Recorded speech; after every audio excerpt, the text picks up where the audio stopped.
기도하겠습니다. 좋으신 아버지 하나님, 우리로 이 아침을 깨워주시고 또 말씀으로 이 하루를 출발할 수 있게 하시니 감사를 드립니다. 주님, 우리가 살아가는 삶 속에 어려운 문제로 우리가 고민하고 때로는 그 문제와 씨름할 때 하나님께서 찾아오신다는 것을 기억하게 하여 주시고 또 그 문제 가운데 찾아와 주셔서 우리로 하여금 우리의 존재를 새롭게 하여 하나님만을 의지하며 모든 상황 속에서 하나님의 임재를 경험할 수 있는 그런 존재로 바꿔 주신다는 것을 기억하게 하여 주시옵소서. 그래서 아버지 하나님, 어렵고 힘든 문제일수록 정면으로 응시하게 하여 주시고 또한 그 문제와 씨름하여 하나님만을 의지하는 사람으로 살아가는 삶이 되게 하여 주시옵소서. 우리 구주 예수 그리스도 이름으로 기도드립니다. 아멘. 오늘 우리에게 주신 말씀은 창세기 34장입니다. 본문 읽기는 34장 5절에서 7절, 25절에서 31절입니다. 야곱이 그 딸 디나를 그가 더럽혔다 함을 들었으나 자기의 아들들이 들에서 목축함으로 그들이 돌아오기까지 잠잠하였고 세겜의 아버지 하몰은 야곱에게 말하러 왔으며 야곱의 아들들은 들에서 이를 듣고 돌아와서 그들 모두가 근심하고 심히 노하였으니 이는 세겜이 야곱의 딸을 강간하여 이스라엘에게 부끄러운 일 곧 행하지 못할 일을 행하였습니다. 제3일에 아직 그들이 아파할 때에 야곱의 두 아들 디나의 오라버니 시므온과 레위가 각기 칼을 가지고 가서 몰래 그 성읍을 기습하여 그 모든 남자를 죽이고 칼로 하몰과 그의 아들 세겜을 죽이고 디나를 세겜의 집에서 데려오고 야곱의 여러 아들이 그 시체 있는 성읍으로 가서 노략하였으니 이는 그들이 그들의 누이를 더럽힌 까닭이라. 그들이 양과 소와 나귀와 그 성읍에 있는 것과 들에 있는 것과 그들의 모든 재물을 빼앗으며 그들의 자녀와 그들의 아내들을 사로잡고 집 속의 물건을 다 노략한지라. 야곱이 시므온과 레위에게 이르되 너희가 내게 화를 끼쳐 나로 하여금 이 땅 주민 곧 가나안 족속과 브리스 족속에게 악취를 내게 하였도다. 나는 수가 적은즉 그들이 모여 나를 치고 나를 죽이니 그러면 나와 내 집이 멸망하리라. 그들이 이르되 그가 우리 누이를 창녀같이 대우함이 옳으니까. 아멘. 오늘 본문 말씀은 레아의 딸 디나가 이제 세겜 성에 들어가서 그 딸들을 보려 하다가 세겜에 가서 강간을 당하게 되자 야곱의 아들들은 그것을 수치로 여기며 복수하는 말씀입니다. 야곱은 베델에 가서 하나님께 서원한 것을 먼저 지켜야 했습니다. 하지만 그렇게 하지 않고 세겜 땅에 머무르게 됩니다. 그러나 그 땅에서 하몰의 아들인 그 세겜이 야곱의 딸을 흠모하여 그만 강간을 하게 됩니다. 야곱은 들에 있는 아들들이 이제 돌아올 때까지 아무것도 할 수 없었습니다. 그리고 이 소식을 들은 야곱의 아들들이 돌아와서 격분하고 야곱은 근신합니다. 추장 하몰은 이제 세겜과 디나가 이렇게 되자 이제 혼인을 하게 원하고 그것을 뛰어넘어서 민족 간의 결혼 동맹을 제안합니다. 그렇게 해서 이제 그 하몰은 그 야곱의 사람들과 이 동화시키려고 했던 거죠. 그래서 결국은 그들의 재산도 함께 빼앗으려고 했던 것입니다. 그래서 이런 결혼 제도를 통해서 경제적인 이득 또 어떻게 보면 자기네 민족으로 삼으려고 했던 것을 볼 수가 있습니다. 그러나 야곱의 아들들은 이 일은 단순히 결혼 동맹으로 보지 않고 그것을 공격과 종교적인 순상으로 봅니다. 그래서 그들이 사용한 단어 중에 더럽혔다라는 것은 무슨 의미냐면 이것은 제의적인 용어입니다. 그러니까 단순히 자신의 누이나 혹은 동생을 이렇게 강간한 것으로 끝나는 것이 아니라 종교적으로 또 그것이 신앙적으로 훼손되었다는 것을 말하는 것입니다. 하몰의 매력적인 제안에도 불구하고 그들과 타협할 생각은 전혀 없었던 것이죠. 야곱의 아들들은 무엇을 제안하냐면 우리가 종교 간에 문제가 있으니까 너희들도 우리처럼 할례를 받아야 된다.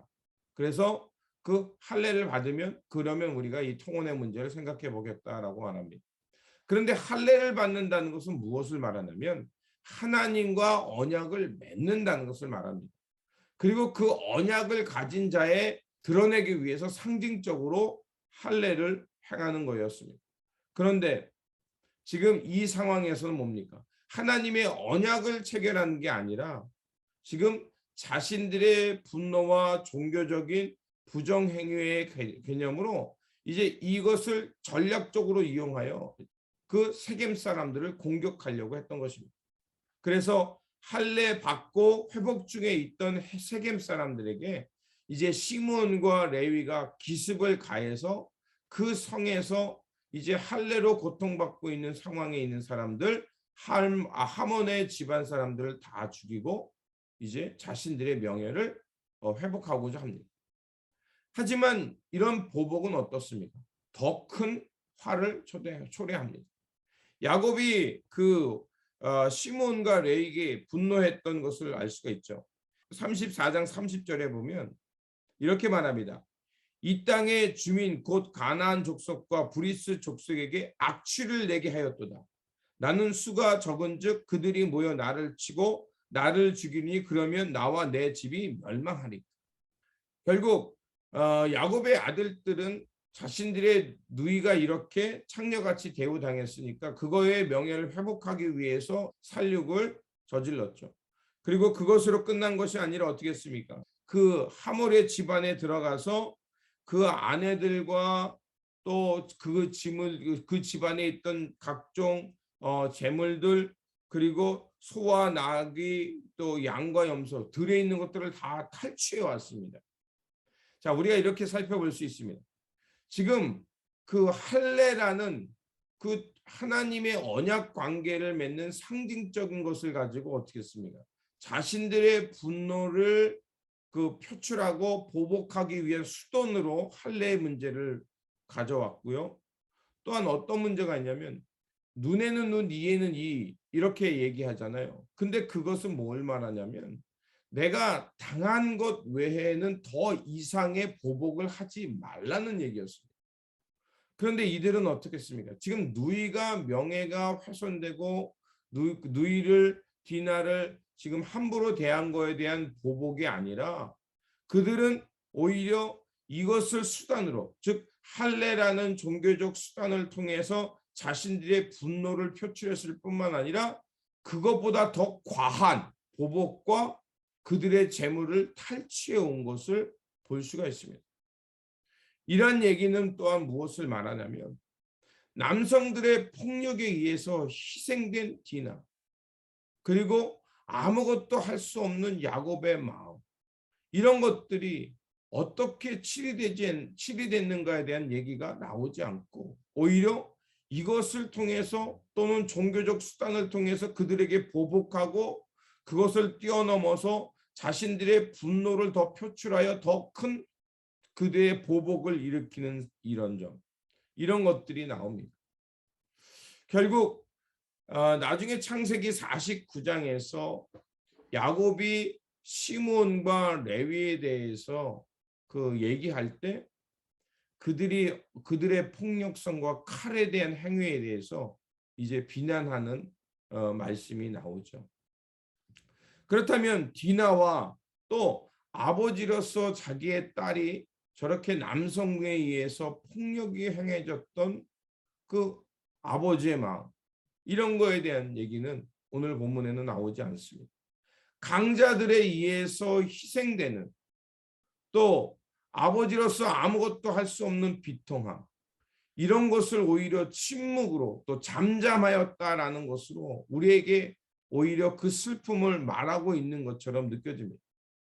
오늘날 우리가 살아가는 사회 속에도 강자에 의해서 희생당하고 또 여성이기 때문에 짓밟히는 일들이 참 많습니다. 그렇다면 우리가 하나님의 백성으로서 또 언약을 가진 백성으로서 우리는 그런 거에 대해서 어떻게 저항하며 살아갈 수 있을까요? 우리가 할 수 있는 일이 많지 않을 수도 있습니다. 그러나 우리가 할 수 있는 일은 먼저 세상의 강자의 폭력에 의해서 희생당한 이들, 또 이 사회의 부조리와 구조적인 문제로 인해서 고통당하는 이들을 함께 아파하고 그들의 회복과 치유를 위해서 기도할 수 있습니다. 그리고 우리가 할 수 있는 것은 그런 폭력에 대해서 저항하는 것입니다.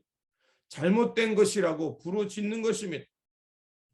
그들의 폭력이 잘못됐음을 우리가 꾸짖을 때 우리는 바로 하나님의 언약 백성, 하나님의 거룩한 백성으로 살아가는 것입니다. 또한 우리가 잊지 말아야 할 것은 예수 그리스도는 이 땅에 공의와 평화의 왕으로 오셨습니다. 이것을 기억하면서 우리는 폭력은 우리 안에서 제거해야 합니다.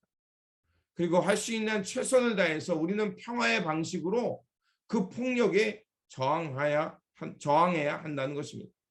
그러므로 오늘도 우리는 최선을 다해서 공의와 평화의 왕으로 오신 예수 그리스도를 기억하며 종교의 이름으로 폭력을 행하는 것에 저항하고 할 수 있는 최선을 다해서 평화의 길을 추구하며 하나님의 정의와 또 회복을 향해 살아가는 저와 여러분들이 되어야 할 것입니다. 기도하겠습니다. 좋으신 아버지 하나님, 우리 삶에는 여러 가지 딜레마가 있고 또 세상 폭력에 의해서 그 약하게 것 때문에 희생당하고 짓밟히는 경우도 너무나도 많습니다. 주님, 이런 상황 속에서 우리 그리스도인들이 다시 한번 깨어나야 할 것입니다. 그래서 단순히 종교적인 보복으로 끝나는 것이 아니라 그 세상 폭력에 예수 그리스도께서 저항하셨던 그 방식으로 우리도 저항하게 하시고, 그리고 상처받고 아무것도 할 수 없어 비통해하는 야곱의 심정을 헤아리는 우리가 되게 하여 주시옵소서. 그래서 아버지 하나님, 이 땅의 세상 폭력과 강한 자들에 의해서 희생당하는 자들 위해 위로하게 하여 주시고, 우리가 할 수 있는 방법으로 그들의 아픔을 공감하며 또 그들의 회복을 위해 기도할 뿐만 아니라, 주님, 우리가 세상 폭력에 꾸짖으며 저항하는 사람, 그리고 그것을 잘못된 것이라고 드러낼 수 있는 삶이 되어서 주님, 평화의 길을 추구하며 예수 그리스도께서 일으키신 하나님 나라의 평화와 공의, 그것을 향해 살아가는 우리 모두가 되게 하여 주시옵소서. 우리 구주 예수 그리스도의 이름으로 기도드립니다. 아멘. 오늘 우리에게 주신 말씀 붙들고 살아가는 한 날이 되시기를 바라며, 다시 한번 세상의 폭력과 또 그 사회적 그 잘못된 관습에 의해서 희생되는 이들을 위해서 기도하고 또 그들을 위해서 회복을 위해서 힘쓰는 저와 여러분들이 되시고, 다시 한번 예수 그리스도께서 가신 하나님 나라의 공의와 평화를 향해 살아가는 저와 여러분들이 되시기를 바랍니다. 주님의 평안이 함께 하시기 바랍니다.